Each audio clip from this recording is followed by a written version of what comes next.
David Haller n'est pas un mutant comme les autres. Déclaré autiste, il souffre depuis l'enfance d'une sévère dissociation d'identité, ayant généré chez lui trois personnalités distinctes avec des pouvoirs séparés et d'une puissance déjà remarquable.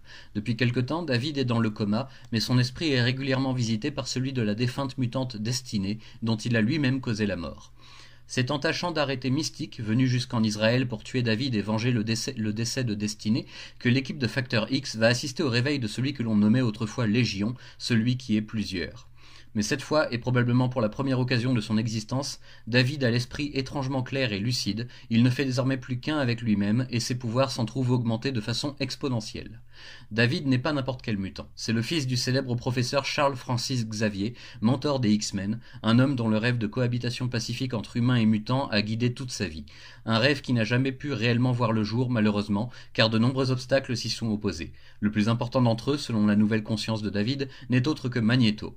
Dès lors, une solution radicale mais incroyablement simple germe dans l'esprit de Légion.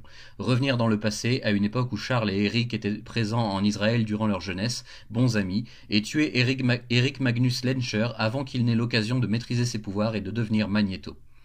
Bien décidé à mener son projet jusqu'au terme sans être dérangé, Légion s'isole dans un gigantesque cocon en plein désert pour rassembler autour de lui assez d'énergie chronale afin de pouvoir voyager dans le temps 20 ans en arrière. Mais c'est sans compter sur les X-Men qui viennent aussitôt en aide à l'armée israélienne aux prises avec les défenses psioniques de David. Les combats s'intensifient et pourtant on ne peut pas dire que David y mette toute sa force, au contraire. Tenant absolument à prouver la validité de son action, il embarque avec lui les courageux héros venus le combattre pour un voyage dont on ne revient pas.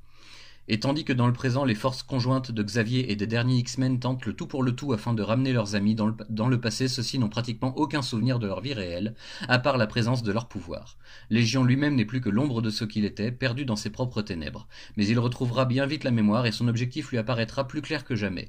Au terme d'une bataille sans merci entre lui et le jeune Magnus, David va commettre l'irréparable et tuer la mauvaise personne, un acte qui aura des conséquences terribles sur le présent et sur le futur.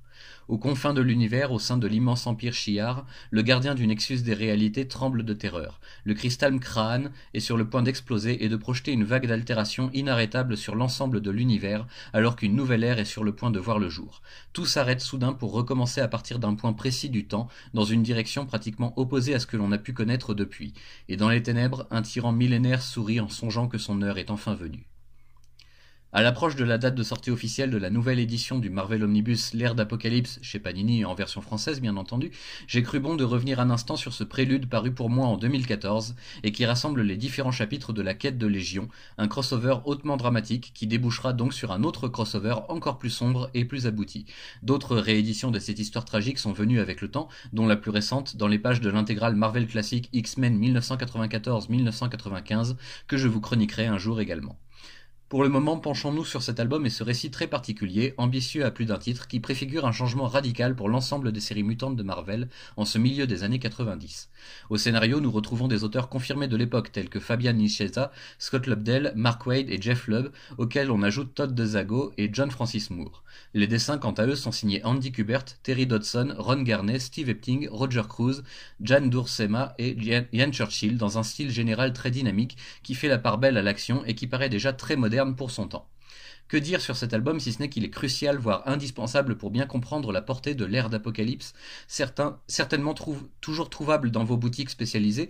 Cette histoire grandiose d'un fils voulant aider son père à créer un monde idéal tourne à la tragédie et au drame, des genres auxquels sont malheureusement habitués nos X-Men depuis bien longtemps et qui leur réussissent toujours aussi bien.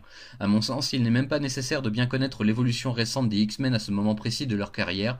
Tout ce dont vous avez besoin est contenu dans ces quelques chapitres et vous aidera grandement à affronter la nouvelle réalité qui s'imposera juste après. En ce sens, les artistes ont vraiment bien pensé et préparé leur coup. C'est réussi, et maintenant je n'ai qu'une hâte, c'est de pouvoir relire entièrement l'ère d'Apocalypse pour me replonger dans cette dystopie faisant apparemment partie des meilleures du genre chez les super-héros Marvel. Rendez-vous très prochainement dans un autre monde.